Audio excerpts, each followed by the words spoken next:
My name is John Spevacek. I'm Vice President of ESLA. Our President George and his lovely wife Deanna are right now in Italy. But we have beautiful weather right here in Elk Rapids, don't we? One thing I want to remind everybody, thanks again for coming. We love doing this. This is our final shore thing for the season. We had, I think, 6 of them, or 5 or 6, yeah. And they've been great successes, good turnout, a lot of good topics. We'd like to hear from you. What do you want to hear about next year? Because we want to do this again next year. Next year is our 75th anniversary. So we have a lot of stuff planned. We're going to be thank you. And thank you for your membership and your participation. And we'd like to get some volunteers for the 75th because we're going to be having a booth at the Elk Rapids Street Fair. We're going to be at farmers markets. We want to advertise what ESLA does, but we also want to know what you want ESLA to do. If there's things that we're not doing, tell us. Because we want to, this organization is yours as much as it is the board members. It's all of yours. So let us know if you have ideas. Don't be shy. Tonight we have a really distinguished gentleman, Paul Sak, President of the Friends of Clam Lake. I've been fortunate enough to meet Paul a couple times. Been at some meetings like at Helena Township over issues and on Zoom calls and Grass River. He's got his hands in a whole bunch of stuff. And I'm sure that his presentation today is going to be excellent because this is a guy that really does his homework. So without further ado, Paul Sak. John. Thank you for having me tonight. And before I start, I want to introduce somebody. My wife, Lori Sak. She is my AI. She checks everything I do. She helps me with the wordsmithing of anything we put out. And she's just been excellent. Now, the one thing is this presentation she hasn't seen. So if there's any misspellings or bad grammar, it's not her fault, it's mine. So bear with me. And also, no pirate jokes, okay? No pirate jokes. I'll tell you later why. So, when this all started, beginning of this year, we got ESLA involved in this rack card. I don't know if any of you have seen it. It talks about Wakes and Boats Initiative, help protect your chain of lakes. And I'd like to cover a little history of that. But first, I'd like to go back in time. Okay, who can remember Annette? And Frankie Avalon? And the Beach Boys? And Wipeout? The Safaris?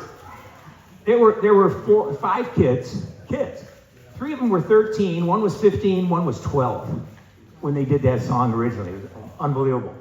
But, as a teenager growing up in the Midwest, I'm not from Cleveland area originally, I would dream, not only about Annette, but I would dream about going out to California, surfing, going to Hawaii. I think a lot of you probably thought about that. If you grew up in the Midwest, those of you that grew up in California, maybe were able to do that. But, you fast forward 60 years, and the mind still thinks about it, but the body says, no way, okay? But, think about our kids and grandkids. Surfing looks to be fun. When I see kids on these surfing behind these wake surf boats, I think it's enjoyable. It's something our kids and grandkids should be able to do. However, the last 5, 6, 7 years, it's kind of wreaked havoc on our shorelines, on the bottomlands, not only in Michigan, but as I started to really do the research, it's all over the country. I think every state has this issue. So it was kind of easy to get into some of the research. I had some help from Tip of the Mitt Watershed. They showed me some of the presentations that have been done over the years, and we got going on that. But before I go any further, quick question. Does anybody own a wake boat? Wake surf boat here? Great. Super. I'm glad you do. I think they're neat boats. I saw somebody from Elk River Marina too, so they're maybe, oh, you're from there? Okay. They're great. Now does anybody own a regular boat? Okay, we all do. And they own a few, I think, over there. So, has any of you ever drove your regular boat and caused excessive wakes that may have damaged the shoreline? I have. I used to, up until 2 years ago, I stopped after I really realized what I was doing. I used to tow my nephews and my grandnephews and nieces around Clam Lake, circles, making waves, having them, go over jump over the waves. It was fun for them. But I started to realize I'm causing some excessive wakes. And when you start up on your boat, as you're starting to get up on plane, all the studies show that wave that you're creating, as you get up on plane, it's pretty big. So now if you go along, and we see that in Clam Lake, I'm sure you see it on Elk-Skegemog, people are coming, they're driving by, they're showing their relatives, friends that came to visit, and they're either plowing along the shoreline, pointing out the houses, and hey, that's where Harry lives, and Mary's over there. And when you're doing that, you're creating excessive wakes that cause problems around the lakes. So I would propose that we all do it. At some point in time, we have. And that's one reason when we started to get into this a couple years ago, we didn't make it a wake surf initiative, wake surf boat. We made it a wakes and boats initiative. Just as a little, I don't know if you can see all these pictures.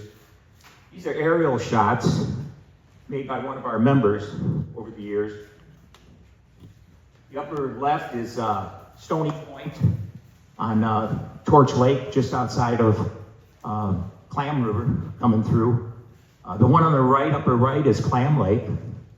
You can see the bottomlands just scoured with boats. This one here, that's the sandbar. And you can see the scouring of that with boats. We all do it. And again, that's why we call it the Wakes and Boats Initiative. Because when any type of boat is not operated properly, you're going to cause some havoc. So that's one of the messages that we're trying to get across. So we're all on the same page. I have this slide. I used this a year ago with the Antrim County Board of Commissioners. You guys are probably familiar. Skiing, been around for decades, centuries. I looked for there is a picture floating around of people skiing down Grass River. And I think if you look far enough, there's a picture skiing down Torch River. People have been skiing for years. Almost any type of boat, skiers in back, 60, 50, 60, 40 feet, whatever, being towed. The bottom line of that bottom line over there, the wake is maybe 6 inches, maybe 12 inches at the most, normally when you're skiing. Then there's wakeboarding, which I'm going to say late 70s, early 80s. Wakeboards, knee boards, smaller boards. They're being towed normally 60, 70, 80 feet behind the boat. They're jumping over the waves. They're doing flips. There's associations. The Water Sports Industries Association, I believe that's how it kind of really got started, was all of this wakeboarding and kneeboarding. So, there's that type. Now again, it's normal boat. I'm going to say normal boats, maybe a little bit bigger. They're doing this. The wake that they make, 6 inches, 12 inches, 18 inches, maybe that big. But then you've got wake surfing boats. These are specialty boats. They are fairly, not large, they're heavy. Why are they heavy? They have a ballast normally in the back. It'll hold anywhere from 1,500, I've seen up to 4,000 pounds of water. What does that do? Keeps the boat like this, going through the water. And they never get up on plane when they're wake surfing, because that defeats the whole thing. They've got to create this wave, this wake behind the boat. The kids and not me, but the kids and the people that do that, they either start off holding a rope real close to the boat and then let go, or the really good ones, they're on the back of the boat and they jump on the wave. And they ride the wave, just like this young lady here is doing. So the problem is these wake boats, wake surf boats, can make waves that are anywhere from 2 to 4 feet. And if they're sticking, our rules in Michigan, you can go within 100 foot of shore. If they're sticking to those waves are coming in. And we'll talk about some of the arguments that you hear about this, but I wanted to get everybody on the same page of what we're talking about here. Regular boats doing skiing and keyboarding and whatever can make excessive wakes. And wake surf boats, by their nature, are designed to make big wakes. So what do we do about it?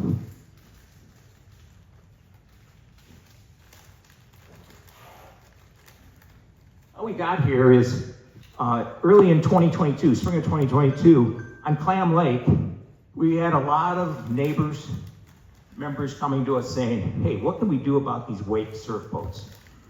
Because they were coming, and our property, we lost probably 3 feet on our property. It went away. Others lost a lot of feet. To be honest with you, I wasn't that worried about the bottom land, but I was losing land left and right. And we started to talk to people. We did some research.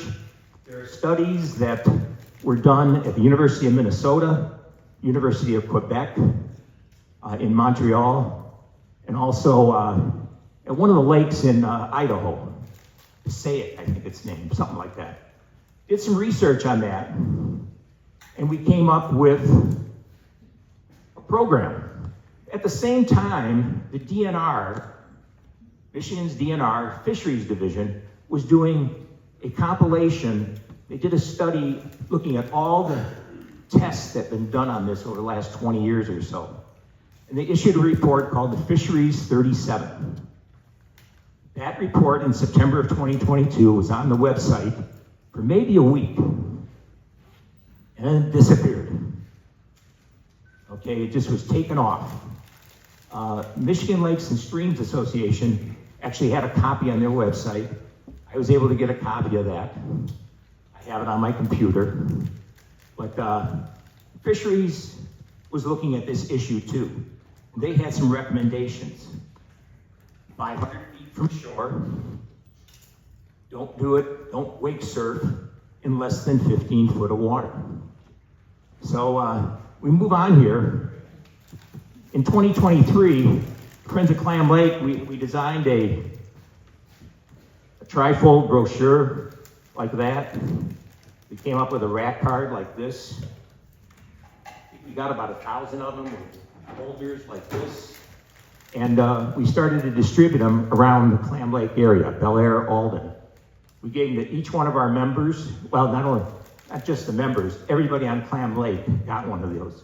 Got the brochure, got the rack card. We distributed them to businesses. We hit about 21 businesses, from banks to the village market to hardware stores, to help us distribute these rack cards, just to educate, because that was our approach. And the approach was, for Clam Lake, it averages less than 1,000 foot wide. Many places it's 600-700 foot wide. So what we basically said was, okay, if you're going to use a wake surf boat and clam, go down the middle of the lake. You get as far away. And actually, the middle of the lake, it's about 25 foot deep. So that wasn't an issue with the depth. So we did that. In fall, a year ago, I met with the Antrim County Board of Commissioners, and Terry Van Alstyne, the supervisor at the end of it said to the sheriff, Sheriff Hope, he said, "Sheriff, you think your Marine Patrol can hand these out?" And Kevin turned and he said, "Yes, we can do that." So the idea hit. I talked to the sheriff and undersheriff afterwards, and I said, "I'll get back to you in the spring," and that's what I did back in, earlier this year.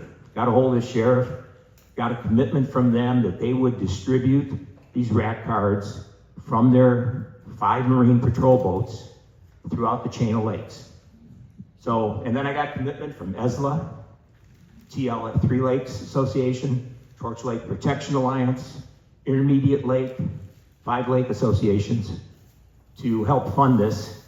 It cost us a whole $40 a piece. It was like $200 to get 1,000 rat cards, but we gave 500 to the sheriff to distribute on his 5 boats, and the other 500 we split 100 in each of the lake associations.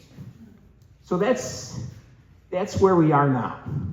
We have a new chain of lakes wide rat card, getting the problems. We updated the rat card. We included the issue on the 15-foot depth. We included the issue that these wakes can hurt kayakers, canoeists, kids, people on stand-up paddle boards. It can knock them over. You get hit by a 2 to 3 foot wake and you're not really watching, and it's just coming up on you.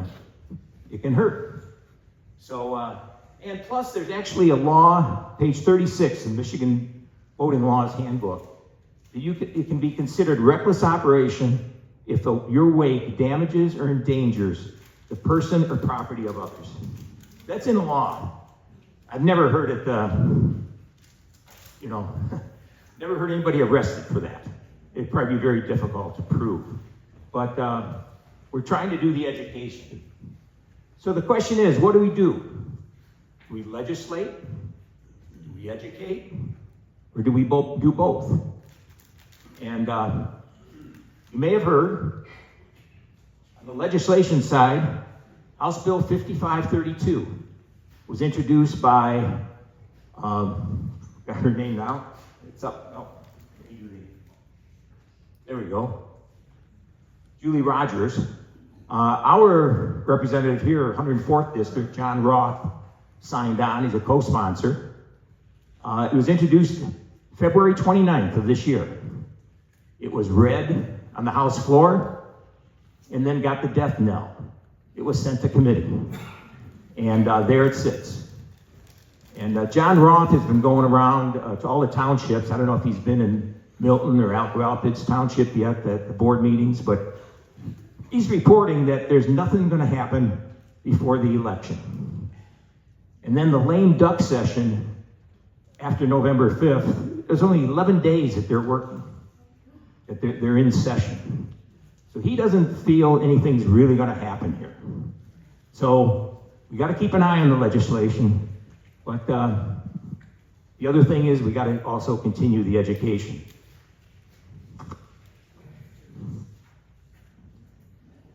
You know, we've been doing it. You guys have helped out. We've been educating the public. There's more to be done. But I threw up there, we got to also educate ourselves on I call it the boating industry's illusions. That was the nicest way I could put it. Okay, for those in boating industry. You know, those boating industry groups, which are right up there, Michigan Boating Industry Association, the national organizations, these are good groups. They do things, they promote, they're valid. So I have no issue with them.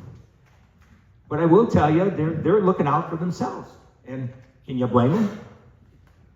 Because, you know, that law, you start saying, okay, you can't use your wake surf boat on a lake that's, less than 1,000 foot in width, or less than 15 foot in depth. You eliminate a lot of lakes in Michigan. And they're looking out for that, and I don't blame them for that. You know, they're on their website and their presentation, they talk about advancing through education, which they do. They have an excellent program for training of young boaters. And then they talk about promoting and protecting. Very industry focused. They protect through their lobbyists. And every type of organization has lobbyists. It's a fact of life. And you got to work with them. Now, what happened? Remember I said the Fisheries 37 was initially introduced September of 2022, and then it was gone. It came back in July of 2023, 10 months later. What happened during that period?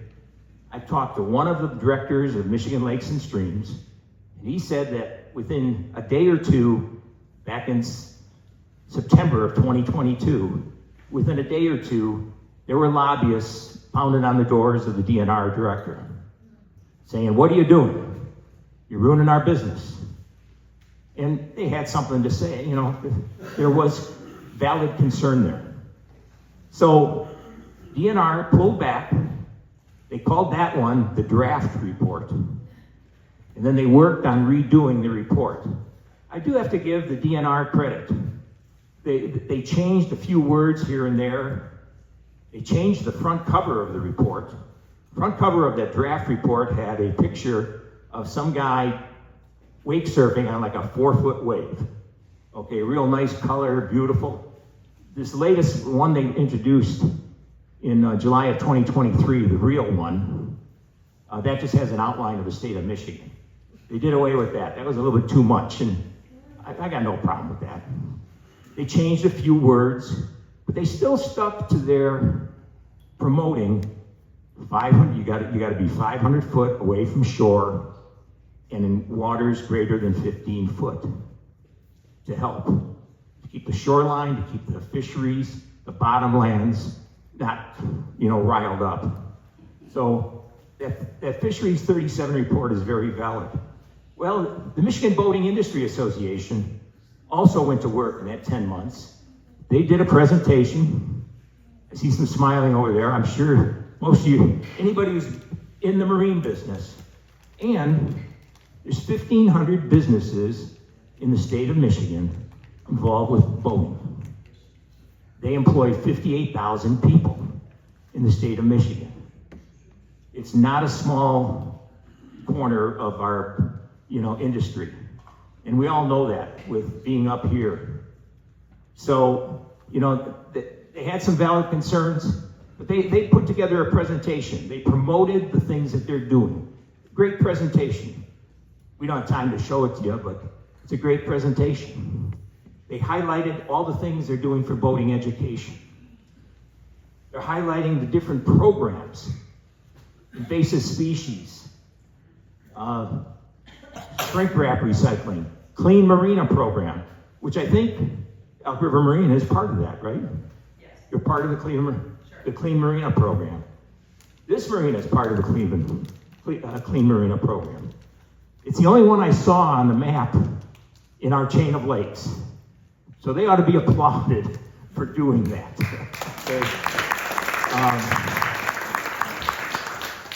And then, though, the latter half of that presentation basically attacks the Fisheries 37 report. And here's how they do it.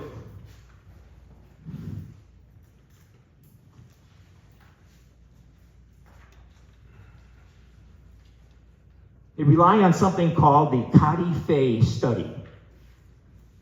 This Cotty-Fay study basically says you don't need any, 200 feet is maximum. That's all you need. 200 feet. If you're 200 feet away from shore, the wake surf boat's not going to do anything. Well, there's a few issues with that. And this is what we've got to educate ourselves. So if you run into a boat salesman that says, "Hey, it's not going to ruin anything. 200 feet is fine." Well, I would argue that this Cotty-Fay study has some issues. And the fisheries report, DNR, shows those too. This study is 35 pages of equations, calculations, charts, computer-generated pictures. but they didn't do it. They didn't do any physical testing. It's like saying, Boeing, why don't you design the next Starliner without doing any testing? Just do it all on paper and then send it up. Now, maybe that's what they did, but let's forget it. We're not going to get into Boeing, okay? But they didn't do any physical studies. All these other studies are physical studies, measurements out in the water, 100 feet, 200 feet, 300 feet, 400 feet, 500, 600, measuring wave heights, wave power hitting the shore from these different boats. So, the Fisheries Division, and I will say, I feel very strongly about the recommendations that we're making. They have science behind them, they have testing behind them. If you look into this report a little further, on page 21 of the report, it actually says it's impossible to plot the expected wave height more than 100 feet from the track of the boat. That's quote unquote from their study. 100 feet. They're basically saying after that, we're not all that confident. Now, somehow they came up with 200 feet, but that's for them to explain. The other thing, page 32 of that 35-page report, they make the statement, this report has shown that the operation of wake boats on a lake has a minor impact on the environmental health of the body of water. Well, they ought to come on Clam and see our shoreline. They ought to come on, I'm sure, Lake-Skegemog or Elk Lake, where these boats have operated incorrectly, to see shorelines. There is an impact on our lakes. There's no denying that. In the final little ditty, did I use that term? Forget that. Page 34 of the report. Guess who funded the Cadi-Fay report? The National Marine Manufacturers Association. So, with that data, what do we do? Well, there's one more thing too. Going back to the presentation that the MBIA came up with, they throw in there this statement. The recommendation for wake boats to operate at no less than 15 foot is included. So they're being real nice to us, but unnecessary. And then they make the statement, wake boats cannot operate in shallow water, and operators naturally seek out deep water. Now, I've heard that from some people that do wake surfing. They like to be in deeper water. But I will also tell you, Clam Lake, Intermediate Lake, Benway Lake, 6 Mile Lake, I've talked to people that have experienced these boats operating in less than 15 foot of water. That is a totally incorrect statement. Operators do it, unless we can educate them, and that's what we're trying to do. The other thing the MBIA states, they really go after the University of Minnesota in this report that was issued. They basically say, it was funded by anti-wake groups.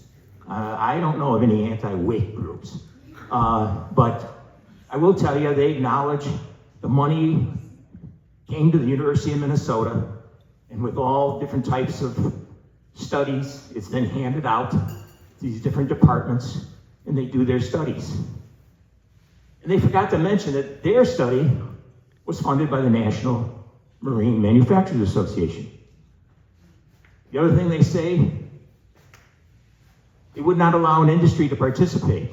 I called one of the 4 guys, scientists, whatever, from University of Minnesota that did their report, and I asked him, he said they asked for help in terms of getting a boat or two to try out from local industry, and they were refused. So I question that statement. And the last statement they make is, well, they only used a small ski boat to compare to these big wake boats. Well, totally untrue. There were 4 boats they used. 2 were wake boats. 1 was a ski boat. One was a 21-foot Larson IO 260 horse motor. Similar to, I have a 4-winds boat, similar to many. I'm sure you have boats like it. Runabouts, open bows, etc. So that's what they were trying to compare. How does wake boats compare to other boats? I won't say normal because then I'm saying wake boats are abnormal, but they aren't. They're okay. But so that's what the MBIA presentation is. So if you're out and about, you're talking to a boat salesman, they bring up this 200 feet. Say, have you ever read that study? Probably not. They were at the Chicago Boat Show and they saw our presentation. And, you know, they're trying to sell a boat. Nothing wrong with that. And they were told what to say. But there is another side to the whole story, and that's what I hope to bring out today. So what do? I think, you know, acknowledge that MBIA and all these other organizations and our marinas and our stores that sell boats, they're not our enemy. They're good people. We just need to work with them. And I personally feel education is the way. I don't think legislation is going to happen. I honestly don't. I think the lobby is too big. I kid around, if you remember, the House Bill 5532 was introduced on February 29th of 2024.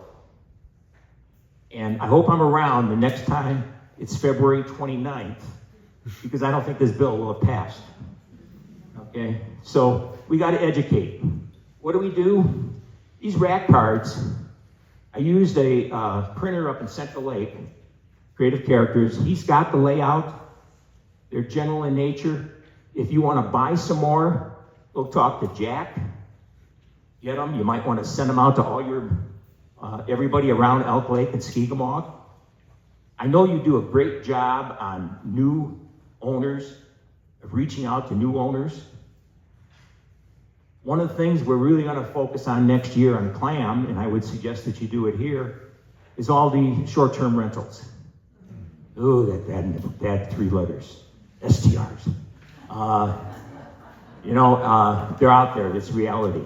So, you know, but talk to the owners that are doing the short-term rentals. See if you can get them, give them a 5-6 rack cards. Say, hey, can you send these out to the people that you're bringing in? Have them be aware of what's happening. And maybe, you know, when we first started this, somebody asked, well, is it doing any good? Lori and I haven't sat out on our dock and recorded 24/7 all the boats going up and down Clam Lake. I will tell you, the last year, this year and towards the end of last year, I did not see a wake surf boat, coming close to shore. They were going down the middle of Clam Lake. And that's a start. You're not going to get 100% of the boats to do it. There's always that person that comes in from who knows where, doesn't know. It's where education comes. And they're going to do it. But, and then I talked to a guy up in Benway Lake. He has one guy that comes in, rents. I don't know if you know how big Benway Lake is. It's maybe a little bit bigger than this right in there. Yeah, it's a little bit bigger than that.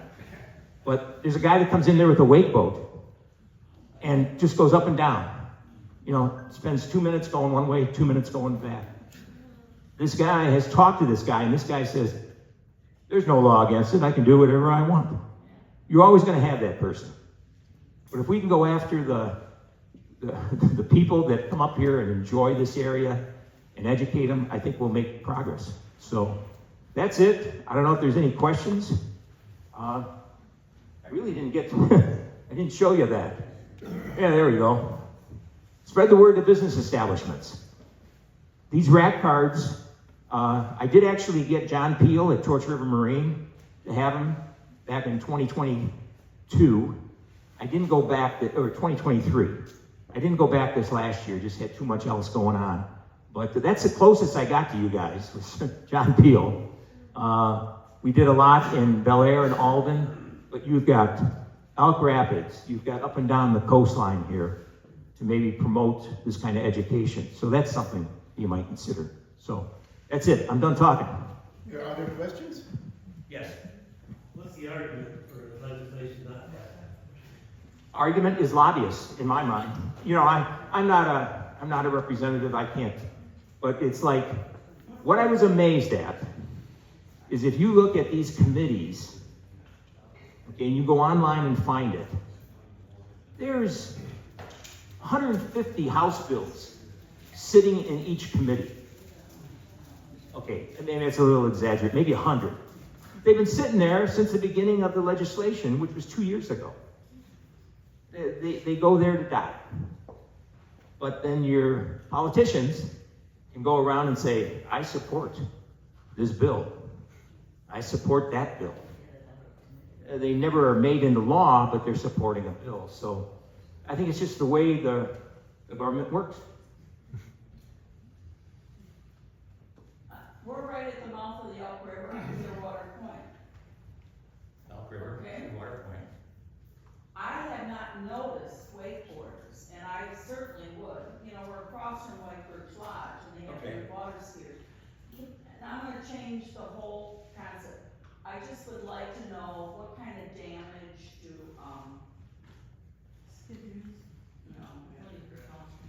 no, Personal watercraft, PWC, jet skis. Jet skis, thank you. Jet skis. They're all different names, all the same. Yeah, jet skis. Well, my family's coming in with 2 of them on my docks. Okay. Does that raise it, because that's got a big fantail, and I just, You know, no, I don't think they're that bad. That fantail is going up in the air yeah, okay. and going 100 feet out. Think about, take a hose when you go home. Family's not keen. Turn the hose up. Okay, the nozzle, you're getting a shoot. Stand there like this and shoot out over the grass. It's going out, It's not tearing up the dirt. not tearing up anything. But now, when you have a wake boat going like that, Yeah. it's propeller wash. Take your hose and go down like that and see what happens 5, 6, 7, 8 feet away from you. It tears up. Now that's a novice way of looking at it, not a scientific way of looking at it. That's a highly skilled ability. I wouldn't think there'd be that many of them out there.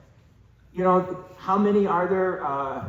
NBIA says there's, don't quote, 2.7%. Does anybody know how many are wake surf? A very small percentage. And I think, you know, of the total population of boats, it is a small. These boats are 100,000 to 300,000 to begin, and they're not 60-foot Chris crafts. These are 24-footers. They've got electronics that you wouldn't believe. Some of them you can wear a Garmin watch. You can be the surfer on your board, controlling the shapers, they call it, controlling the speeds of the boat, so you get different thrills. I mean, the electronics in these are unbelievable. And I really haven't gotten into the part of, from an environmental standpoint, you know, these boats need to be drained, and you're supposed to drain your boat before you pull it out of the water. And one of the arguments is, when you do that, there's very little water left. Well, there is some water left in that ballast tank, just like there's water left in your bait well. You know, after you drain it, there's something left. So, you know, if you to correct or avoid invasive species, you know, you really got to drain, and they're trying to do that. MBIA makes a point of that. You know, it's one of their education points, but there's a lot of things that can happen with these boats. And again, a lot of things that can happen with any boat if they're not operated properly. Yes? Yeah, Steve Baltic, I'm on Elk Lake, and I was wake surfing 3 hours ago. Okay. Fun? But I just want to say, you know, wake boats, they're little boats that make big wakes, and big boats make big wakes too. So, you know, you should be attacking the wake, not the boat. So I don't think villainizing wakeboard boats is the answer. Clam, you know, I think you've got a point. I don't think they belong there, because I like the 15,500 rule, and maybe you need a buoy line, and that's a no wake zone. But then when you start talking Skegemog and Elk, you know, I don't know why you're saying they don't belong out there, because the waves do dissipate, you know, let's say 500 feet. start talking Skiegama elk, you know, I don't think there's any reason for them not to be out there. Believe me, we are not saying they shouldn't be out there. I applaud you to being able to stay up on a wake like that. Okay? So, it's gotta be fun. Your kids have to enjoy it. But you made some good points. 500 foot from shore.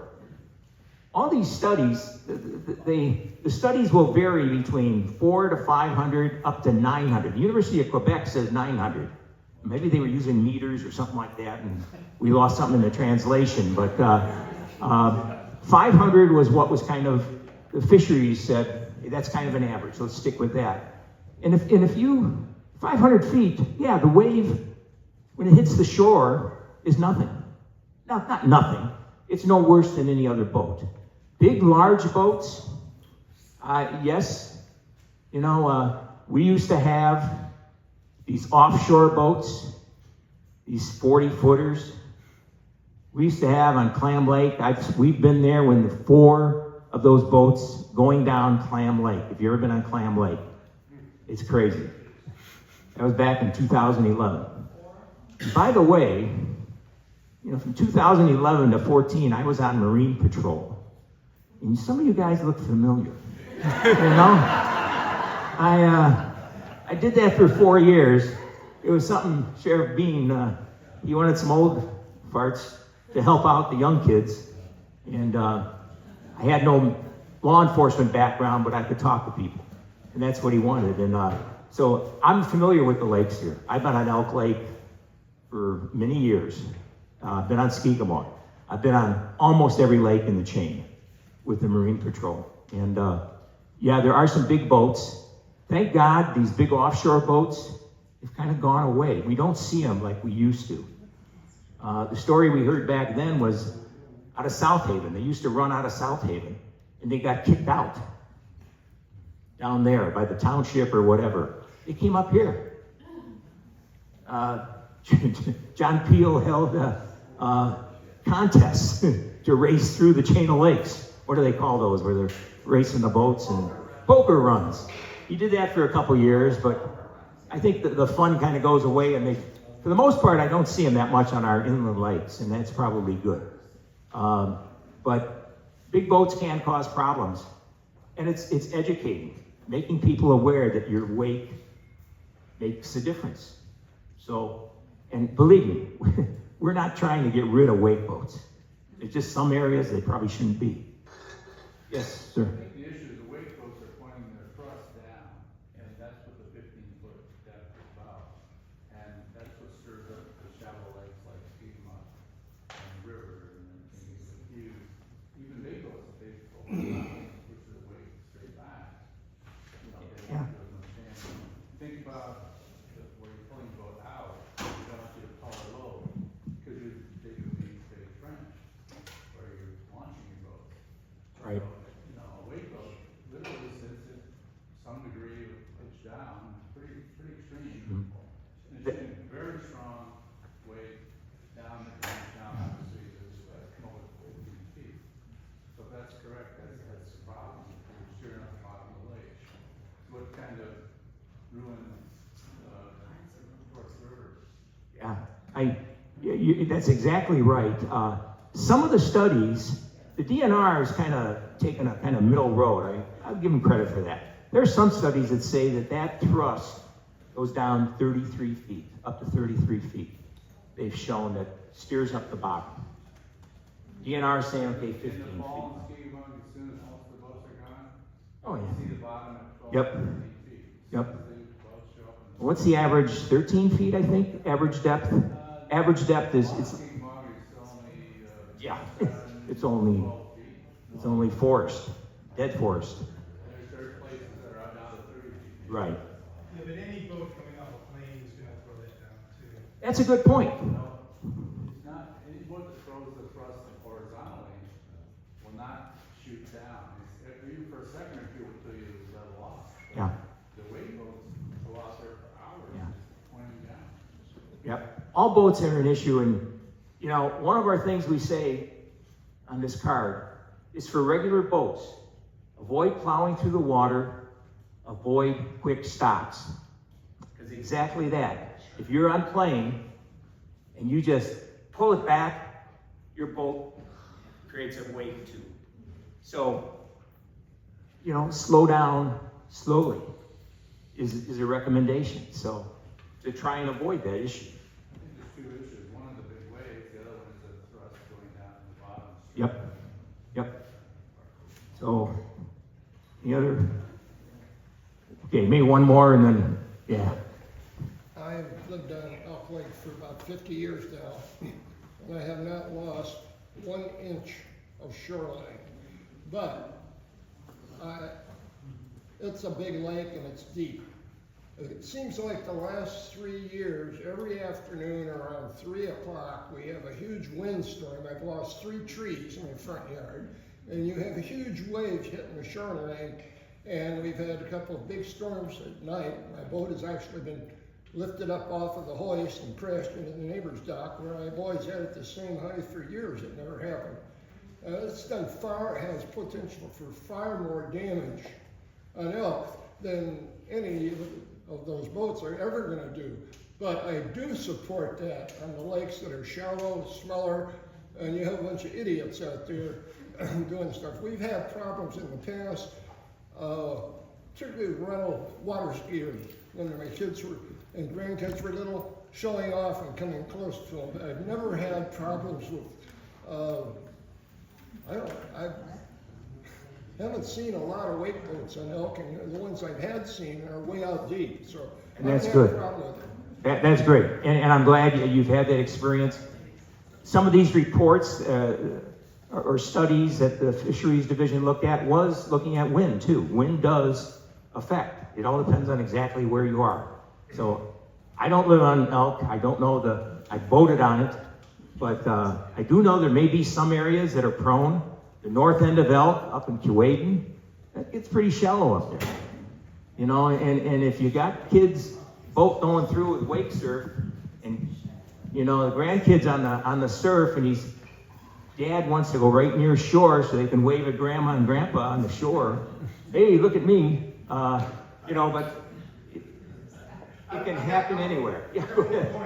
Because, trying to make a wake on a boat, which I do, shallow water is not a good thing, because when it reflects damage, it actually fills the wake.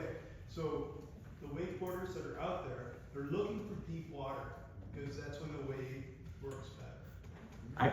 I have talked to a person on Clam Lake that is an avid wake surfer, and he said the same thing. I would propose the problem is we don't have enough of you. Okay? And I don't even know you, so I don't. So, no argument there. I've heard that they do prefer deeper water. But there's a lot of boaters with these boats. A lot. What's a lot? 5,000? No. But five can make a difference on a lake like Clam, or on 6 Mile Lake, or in shallow areas on Skegemog. Everybody's going to have their own little view of this. We're trying to take an educational view of it, address it that way, and see if we can get this under control. Can't we incorporate that in the licensing of the boat driver? No. I don't know. I will tell you, MBIA has put together beautiful signs that they've tried to distribute at all of the launch sites. They say 200 feet. They tried to hand them to a number of us, and we said, no, we don't want them. They gave them to the DNR. The DNR, I don't think, is distributing, because 200 feet is not enough. But, there's efforts on education to educate the people. We just maybe have to change it a little bit. Okay, John? I'm tired. Thank you very much, Paul.